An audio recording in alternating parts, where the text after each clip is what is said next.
Como é que o cristianismo foi se expandindo aí, a partir desse pontinho roxo aí da... Quais foram os pontos primeiros que foram cristianizados, evangélicos? Tudo pertencia ao Império Romano, né? Exato. E onde foram as piores perseguições? Bom, veja, na verdade o cristianismo, quando ele surgiu, ele era um fenômeno eminentemente oriental, não é?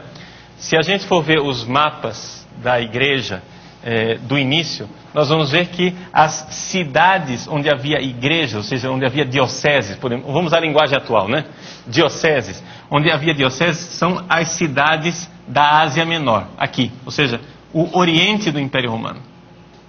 Então, nos primeiros séculos, o cristianismo era um fenômeno eminentemente oriental, não é? Havia sim cristianismo aqui, na parte do Ocidente, na Espanha, na Gália, não é? Aqui na Itália. Também havia um cristianismo florescente aqui na África, no norte da África, que depois seria a terra de Santo Agostinho, etc.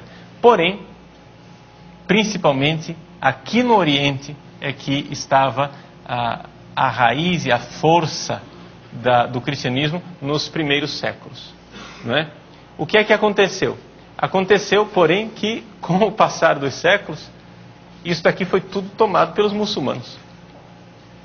Ou seja, onde nasceu a igreja, hoje praticamente nós não temos cristão nenhum. Isso daqui hoje, se você vai ver no mapa, é uma área muçulmana, não é? Por causa da tomada dos muçulmanos, inicialmente os árabes e depois os turcos otomanos que tomaram tudo isso, não é? Então, mas foram aqui as grandes perseguições, não é? Aqui aconteceram as grandes perseguições. Nós temos, por exemplo, quem gosta de história da igreja, uma das coisas mais atraentes dessa época são as cartas de Santo Inácio de Antioquia, não é? Antioquia é uma cidade que está aqui, né? Antioquia. Santo Inácio foi preso aqui em Antioquia, lugar onde São Pedro pregou, né? Uma igreja ligada à tradição petrina, e ele então foi levado como prisioneiro através da Capadócia também, e aqui terminou por essas igrejas da Ásia, aquelas igrejas mais ou menos ali do Apocalipse de São João. Esmirna.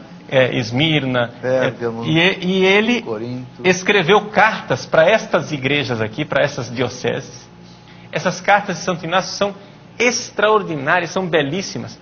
Eu não sei como é que uma pessoa que estuda a história da igreja, dessa época, ainda continua sendo protestante. É um negócio que eu não entendo. Por quê? Porque você pega as cartas de Santo Inácio de Antioquia e você vê que a igreja nasceu católica. O sujeito está escrevendo aqui mais ou menos pelo ano 100. Vejam, não é no ano 1000, é no ano 100. Quem sabe São João estava até vivo ainda aqui, em Patmos, nessa uma ilhinha que tem aqui na frente de Éfeso. Quem sabe São João ainda estava vivo, um dos apóstolos, né? Santo Inácio de Antioquia conheceu os apóstolos, é dos padres apostólicos que conheceu os apóstolos, e ele escreve falando de quê? Da unidade que os padres têm que ter ao redor do seu bispo, né? E onde está o bispo, aí está a igreja, que haja somente uma Eucaristia, a Eucaristia do bispo, e que não nos deixemos levar pelas heresias, e que o bispo deve controlar essa questão das heresias. Quer dizer, a igreja nasceu católica. A igreja não ficou católica com Constantino.